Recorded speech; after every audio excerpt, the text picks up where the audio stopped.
Okay, so in the first sentence, you've got two options depending on the preposition that you're using. So you could say, did not create his stories on his own or, or by himself. On his own, So right? each of them are very similar.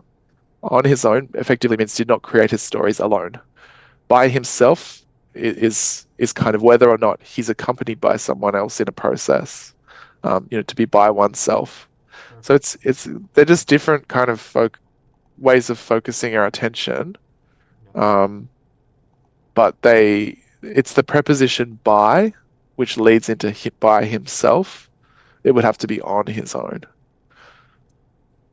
So we can say on his own, and by himself. Here, both of them are correct. Okay. That's right. Or you could simply say did not create his stories alone. So a single word, no preposition would work. It is. Even this part, I was shocked.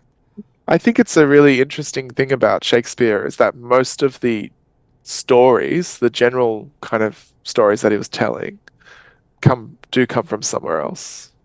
Um, but his versions of them are quite distinctive. He make it appealing.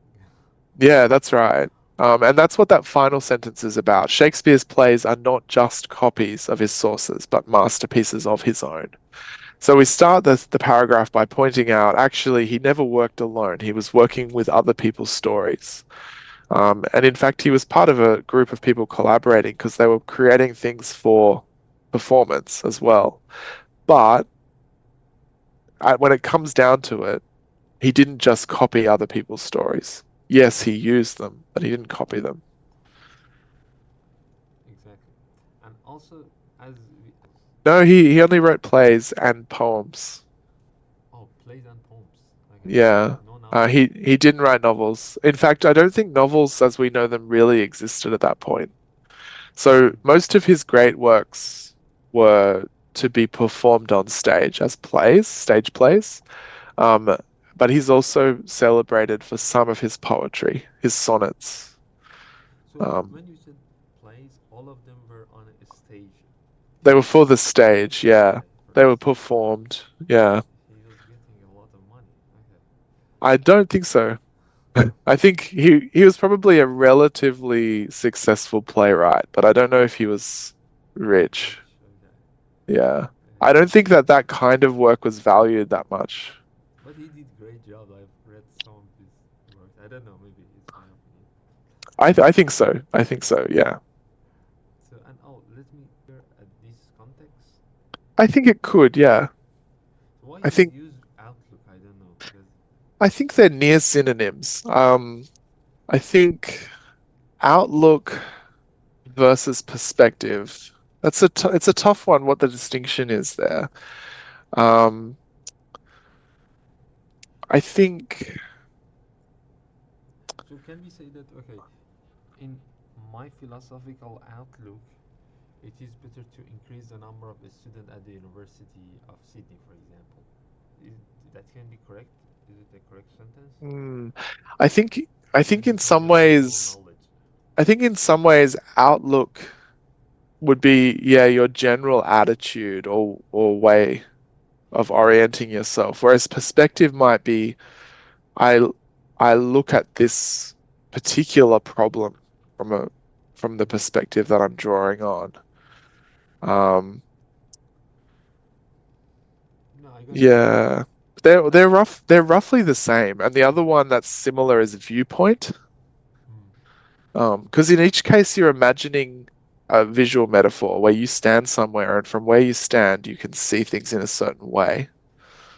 And Adam, when you said elevating the dialogue, so what does it mean? It means that the dialogue was not appealing to the audience. He just did something to Yeah, elevate so them. so he read, I think elevating means bringing it, not just improving it, but bringing it more into a more prominent location. So I think a lot of the stories or tales that he read, they didn't give dialogue a very important role. It wasn't like a sort of spoken, um, material. It was more like narrated material and descriptive material. Mm. So what he decided was actually what people say in these situations is probably more important than exactly what the events are. So I'm going to make that more prominent. When you said it make more prominent, Mm. what do you mean? Develop the whole thing or change the subject or what? Like if you imagine that you read like, let's say you read the Wikipedia plot summary of a movie versus watching the movie and hearing what the characters actually say. In the movie itself, the dialogue is much more prominent, or probably more Mm. prominent. Maybe not if it's an action movie, but if it's so, I think that's the difference here is that, like, obviously, if you're creating something as a stage play, what people say on stage becomes much more important than what you write about them. You don't describe them. They kind of don't need to be described. They just need to act and speak. Perfect. Yep, I got you.